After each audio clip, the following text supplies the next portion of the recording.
today? Man, I'm so excited. I always am excited when we launch a record. I mean, but I'm super excited about this one because of the Swan Brothers. I mean, these guys, I don't know if you guys have ever met or spoken to the Swan Brothers, but I've known them since they were baby artists, when they auditioned for The Voice and made it to the finale. And now here we are, I don't know 8 years later or something since I met them. And they've worked so hard. And I was just telling someone this story, not to just take off and talk over you guys. Sorry. We want all the stories. Okay. This is what we want. This is great. Well, when I was getting songs, my producer's always sending me songs. It's like this never ending. I don't even know what project we're working on. Usually he's just like, hey, did you hear those songs? Like, well, you just put out an album. I know, but anyways, he had sent me some songs and I heard Body Language and I thought, wow, now that's because I'm always looking for anything that's just kind of different from something I've already done. I mean, for Christ's sakes, this is 20 years I've been doing this now. So it's kind of hard to find new territory. So, but Body Language hit me as like, man, that sounds like an 80s rock song or something. I want to cut that. I'm cutting that song. And it wasn't until I told him I wanted to cut it that he said, hey, by the way, that's those kids. He didn't really realize how close I am still with them. He goes, that's the Swan Brothers that, from The Voice. And I was like, what are you talking about? And so the fact that I didn't even know it was them but we've had this close relationship all these years. I mean, literally they send me songs all the time. What do you think about this thing? You think we should do this? Or what about an EP versus an album? And just a lot of questions, and just stayed in contact with them. So the fact that I heard that song and I wanted to record it, not even knowing it was them, it was almost like the song version of The Voice, you know what I mean? Like I hit my button for that song. I didn't even know it was them. Does it make it a little bit sweeter with having all that history for this song and this album? I mean, look, I've been way luckier and more blessed than I could have ever imagined. I mean, the fact that I'm sitting here talking to you right now about my album 20 years after my first single ever even came out, it's it's stupid. Let's face it. It's unbelievable. And so to be able to share now a moment like this with somebody and I know how, what it means to them in their career to finally get a break of some sort, so I'm actually probably more excited for them than I am me. If that makes any sense. Well, I know that they've been working super hard and you mentioned if we had seen them before, but I remember a long time ago, they came and played a show at this little tiny radio event that we were doing at like a pool and spa place. The pool and spa place. Yeah. So it's funny to think about, the places that you go and play and then how far you can take that. And with you and your 20-year career, to stadiums and things like that, is there a place that you can remember that was weird that you performed at before that you were like, why am I at a Domino's performing in the parking lot or something like that? You radio people are always just like, hey, let's see how embarrassing make this situation for an artist. And I have two. Right off the bat, when you said that, I remember we were up in Connecticut and there used to be a band called Marshall Dillon that was I think it was like a vocal band. And of course, y'all remember Steve Hoadley. With the three of us, for whatever reason, our labels and the radio station up there thought it would be a great idea. They were having a grand opening of an Exxon gas station. And they thought, how cool would it be to have these young up-and-coming country singers pump your gas for you. Come on down to whatever Exxon and Steve Hoadley will fill you up. And I remember Steve, he walked over to me at one point and he said, man, I know we're not big or anything. He said, but I thought it was going better for us than this. And the other one was in Birmingham.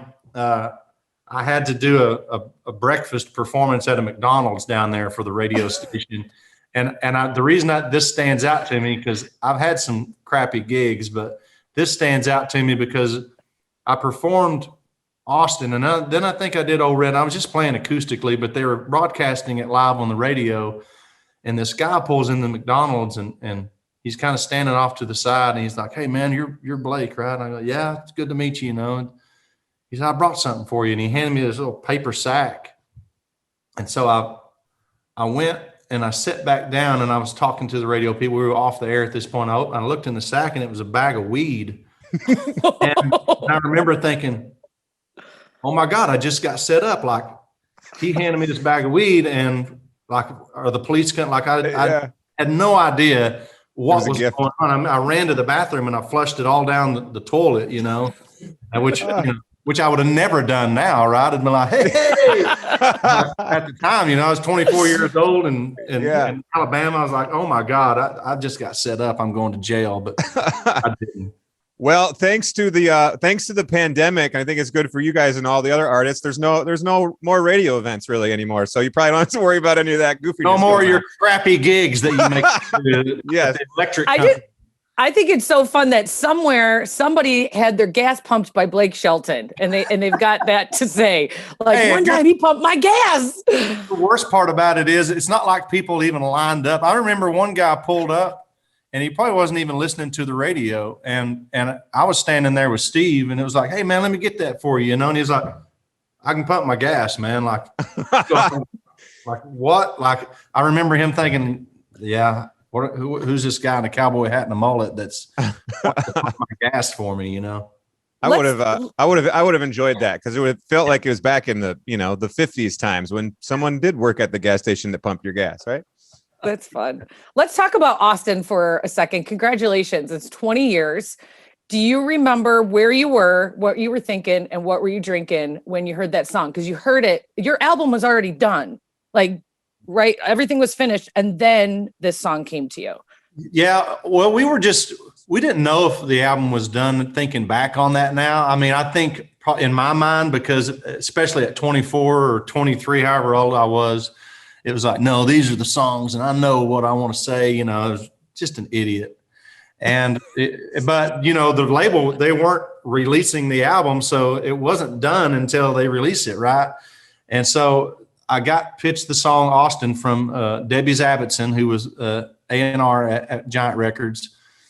And I thought the song was so cheesy. I remember saying, I'm like, oh my God, like, what is this? Like, you really think this is a great song? Like, she's like, oh my God, I'm telling you, Blake, I'm telling you. And I just wasn't biting on it. I was like, oh my God, this guy, like, he keeps leaving this outgoing message on his machine to this girl, like, get over it, dude. Like, that's embarrassing, you know? Yeah.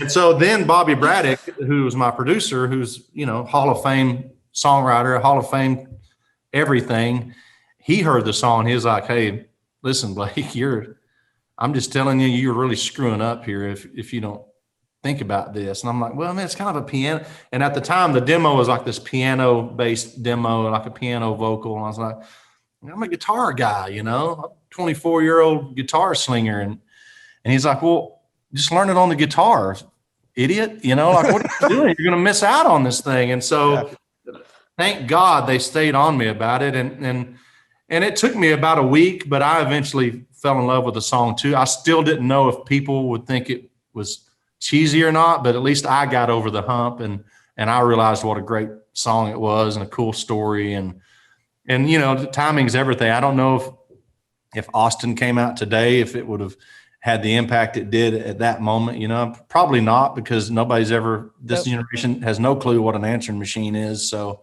no, it'd be like just not answering a text, like every time it just gets text. You have to change a couple lyrics up a little bit, but I think it could work. There was actually a handful of songs that, you know, from years ago that kind of start to get traction again. Even like Old Red, I remember we were playing that and talking radio terms as like a recurrent, as they call it. Gold is the word I hear. Yeah, that too. Yeah, and it was like people were like, "Hey, can you play that new song, Old Red?" I'm like, "Sure." It's not. It's a new song, or it's an old song, but yeah. So it's crazy how that can happen. And I remember I actually had some people. We had like was it the ACM or CMAs where you played Austin, and we had a little like viewing party thing going on, and someone was like, "Is this a new song?" I'm like, "What is wrong with you people?" Well, I mean, look, there's people that are drinking alcohol now that weren't born when that song came out. It's like, it's right there. And so I tell you, it's amazing to me. When I'm at home, I'll listen to, I have like Direct TV or whatever, and I'll just put it on like that classic country station, that comes over the satellite. And I was sitting there in the kitchen the other day, and I just had one of those moments. It's like, oh God, they're playing Old Red. They played Old Red like, right after like an Earl Thomas Conley song from the '80s. And I'm like, oh wow, yep, I'm there. I'm there now. But I'm glad to be there. But it was just shocking, Well, how long I know some people say they want to continue to put out new music pretty much until they're not here anymore on this earth. And some people say, no, I don't want to be doing it that long. Have you thought about that at all? Like, what are you thinking so far? I think about it all the time, man. I really do. For me, I don't want to do it anymore when I'm not relevant, and so to answer your question, I don't see myself, making records, for art or, for myself, because I don't really feel like I'm to the point where I don't even know what it is I've got to say. I just love great country songs. And when I make an album anymore, for the most part, the songs, a lot of them contradict each other, and it's just how it is, because I just hear a song that I love and I want to record it, and I think that's why I pushed back even on making an album. I've just been loving, just releasing a single at a time and letting them just live on their own out there. I don't know why they have to have a home. And so, if that's a long way around answering your question, but I don't. I think when people have had enough of me, and there's not a spot for me on radio anymore, then I'll be okay with taking my medicine and just going, hey man, that was my time, and it's someone else's time now, because I can't imagine beating my head against the wall, because for me it's all about, playing shows at that point in my life and not trying to, be something that I'm not, Well, in one way that, obviously you're staying relevant in many different ways with music, and then, being on The Voice and going from thinking that Austin was a bad song to now choosing all of the best artists and the best songs. So you've learned a lot over these years, and you've been very successful at it on The Voice. So it's always fun. It's always fun to watch Team Blake. Well, thank you, buddy. That's another thing that's gone on for way longer than I ever imagined. I mean, this is the 10th year, 20th season. Yeah. And we're a month away from shooting the blind auditions for next season already. And with Ariana Grande is going to be, a new coach who probably wasn't born when Austin came out. So it's going to be an interesting dynamic. Do you think that will ever end? Will you ever leave The Voice willingly? Yeah, I think so. You do? Yeah. But I don't know when I don't have any plans for that. And they just announced, I think last week, that The Voice is now going to go to one season a year starting next year. And that'll really help, I think, the longevity of the show and also my interest in being a coach on the show. Once a year, I can still get pumped about it, that amount of doing it. I don't feel like the seasons are overlapping, because they do overlap when we do 2 a year, because we're filming the next one while we're going live with the current one every time, and you start going, wait a minute, now who are you? You're on my team? Like, what was your name? Like, that has happened to me. It's like, I'm sorry, I got to take a minute here and figure out what season I'm in, So this will help as far as my interest in staying on, because as of right now, it's a lot, but I'm really looking forward to next year, knowing I'm going to have the first half of the year off and just kind of just, it'll be fresh again by the time it comes back around. And I can't imagine the show without you. Like that to me, well, me either. That's the show. Yeah. That's why it's like, man, I don't ever want to be home one day and turn on the TV and freaking Luke Bryan is sitting in my seat on The Voice. Like that's not going to be right, because he's on a super crappy show right now called American Idol, and it's terrible. He wants the promotion of being on The Voice, which is a way better quality. Right. I think you could tell Luke that I feel the same way about The Voice that I do about Jeopardy, and is that like no one else should be hosting that show anymore. No one else should be. I haven't seen once you leave, it's over. I haven't seen it since we lost Alex Trebek, but I have followed all the news about it with Aaron Rodgers hosting, and that's really the only person I can think of off the top of my head all of it sounds like, wow, it's like, what's going to happen with it? Like, are they just going to forever like get guest hosts, or because whoever they get, it's going to be weird, right? Yeah, they should just do reruns. There's enough of them that you're like, you can't remember every episode. That's right. So, hey, let's get back to a couple of the songs off the album, because we're going to play almost the whole album back to back when we started the show Friday. So Hell Korn, yes. And that doesn't happen in radio ever. So we're proud to be able to do that for you. So Korn, Holly, my favorite question about this song. Okay, so you promised me. I swear we were talking about it before you jumped on. I love the song Korn, and I was saying that I believe it's the first song as a true tribute to Korn. Do you believe this to be true? Right? I mean, yes, it's just like Bible verses. Like, man, how did nobody ever think of that before? And Korn is the other one. It's like, I guarantee you, if Alabama was still making albums, they would have recorded Korn, and that's good enough for me to want to record it. I told Craig Wiseman, I don't know, a couple of years ago, he's like, "Hey man, what are you looking for? I want to write." He's always writing, and I feel like he writes with me in mind every now and then. And I go, man, and I told Red Akins this too. I said, I don't know, write me a song about corn. I plant it, eat it, like it's everywhere, And I don't know if that was really why he did it, but a couple of years later, here we are. He sent the song over. I literally did backflips when I heard that song, and I tried like hell. We have these ridiculous like conference calls, so it'll be me and John Esposito and Scott Hendricks and Narvel Blackstock, and for everybody listening to this, that's the record label people and my manager, and we have like, what does everybody think the single should be? And this is when we were deciding what ended up being Minimum Wage ended up being the single. But man, I made a serious push for Korn. I'm like, man, I'm telling you right now, Korn is I don't care what y'all say. And of course, they came back with like, hey, listen, man, I don't know that everybody's as into Korn as you are. I said, but they are. They just don't know it. It's in their chips. They're making cornbread. They're driving past it on the highway. It's everywhere, They're going to the corn maze. You got the corn maze in that song too. Like I grew corn out of a gutter once at my house. There was corn just sprouted right out of a gutter. Accidental corn planting, obviously, but I really think that it's a great song. I wish I would have been in that meeting with you, because I would have backed you on this. Korn, is very important right now, because you are very powerful and you're saying it.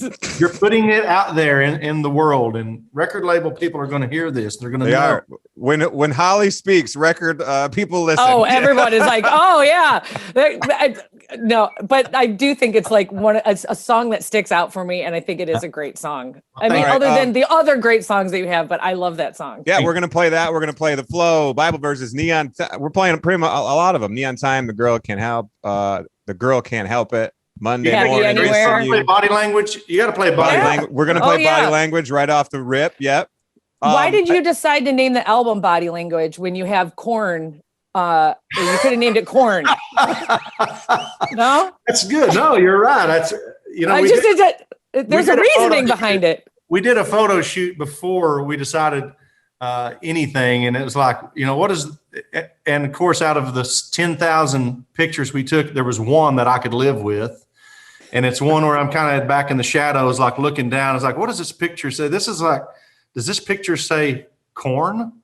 Or does it say body language? And I took body language away. It's like, my body language is, I don't want to be here taking pictures right now. I hate photo shoots. So that's how we decided. You also have a huge hit on here with Gwen. And did she help out with any of the choosing of the album art and things like that? Thank God we at least know there's one hit on this album. Right? What was your question? I'm sorry. Does she help out with the planning and stuff of picking singles or like the album art like you were talking about? Not really. I mean, the only time that she's ever had input on album art is I did an album called Texoma Shore or Texoma Shores. I can't remember. And that whole album I kind of made that summer. I did the vocals. We spent the whole summer at Lake Texoma, basically, and I have a little studio there at our lake house. And there's a couple of pictures of her that I wanted to put in the album liners, and it's like, just like her legs hanging off the boat or whatever. But so I had to let her, because you don't put pictures of Gwen on there unless she gives the thumbs up. Yeah. So she ended up having input on that record. But this one, it's like, I don't even like talking about, album covers and stuff because it's just like, oh God, I don't even want to look at that. I got away with not even having on my Barn and Grill album. I said, man, y'all just make a neon sign that says Barn and Grill and take a damn picture of it. You don't need to get in there. It's like, who cares? People know what I look like at this point, So, and I did that same thing with my Bringing Back the Sunshine album. I said, man, I'm on TV every night. Just take a picture of my hometown, the water tower or something, and put it on the damn cover of the album. I don't even need to be on there. So I think the ladies like your face, Blake. I think that they know that it's your face because I told somebody that I was talking to you, my husband's coworker, and he was like, my wife is so into him, like just went on and on. And I was talking, you used to do beauty pageants. Is this true? Oh, Christ. Yeah. I only because my mom made me listen. I wanted to sing even as a 7 or 8 year old kid. And the only way and I wanted to do it like on a stage. And the only way we could do it, or my mom could think of to do it, was like enter me into pageants as a kid. And then I could sing for the entertainment part. And so somewhere she's got videos of me singing, and there weren't karaoke tapes back then. So you just played the cassette and just sang over Bob Seger or Ted Nugent. Cat Scratch Fever, for whatever reason, was my go-to back then. And, really? It was completely inappropriate. My mom had no clue what the song was about. I didn't know what it was about. So that was me as a kid singing Cat Scratch Fever and in those talent pageants. But, it is what it is. I still think the attraction to me, it has to be this tattoo. I mean, the barbed wire tattoo. Yeah. Come on, Holly. I know you're married. You can't tell me that you're not insanely attracted to that piece of art. It is sexy. It is very sexy. Man, thanks so much for the hang, and we're excited that we get to play a ton of this new music off Body Language. Thank you, guys. It's been fun. It's nice to actually talk to people again. Yes. It's nice to talk to you. We were excited. Exactly. Glad we got to see you, because we heard it was only going to be a phone. I said, well, we got to see your pretty face. Oh, you don't want to miss out on this. That's right. Yes. Woo woo. All right, man. Take care.